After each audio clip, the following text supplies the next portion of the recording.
అమర్నాథ్ గౌడ్ త్యాగం మరవలేనిది. NMD Firoz.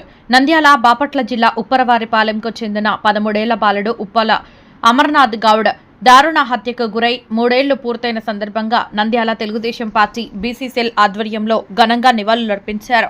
Nandyal party కార్యాలయం నుంచి పద్మావతి నగర్ ఆర్చీ వరకు ర్యాలీ నిర్వహించిన నాయకులు అక్కడ ఏర్పాటు చేసిన అమర్నాథ్ గౌడ్ చిత్రపటానికి పూలమాలలు వేసి నివాళులర్పించారు.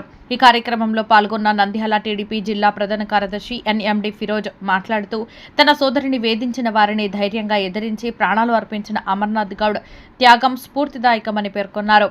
వైసీపీ పాలనలో జరిగిన అరాచకాలపై ప్రజలు అప్రమత్తంగా ఉన్నారని, ప్రజా తీర్పు ద్వారా వైసీపీకి తగిన గుణపాఠం చెప్పారని ఆయన అన్నారు.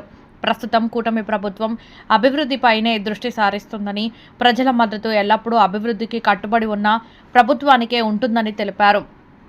అమర్నాథ్ గౌడ్ కుటుంబ సభ్యులకు తమ ప్రగాఢ సానుభూతిని తెలియజేస్తూ బాలుడి త్యాగాన్ని ఎప్పటికీ మరవబోమని ఫిరోజు పేర్కొన్నారు.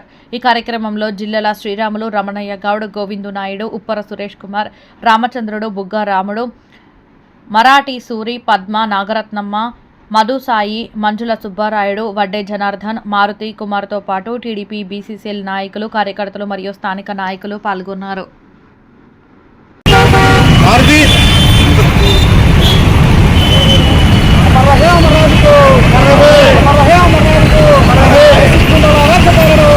దాదాపు 3 years బ్యాక్ అమర్నాథ్ గౌడ్ ని ఎట్లా చంపినారో మీరందరూ చూశారు.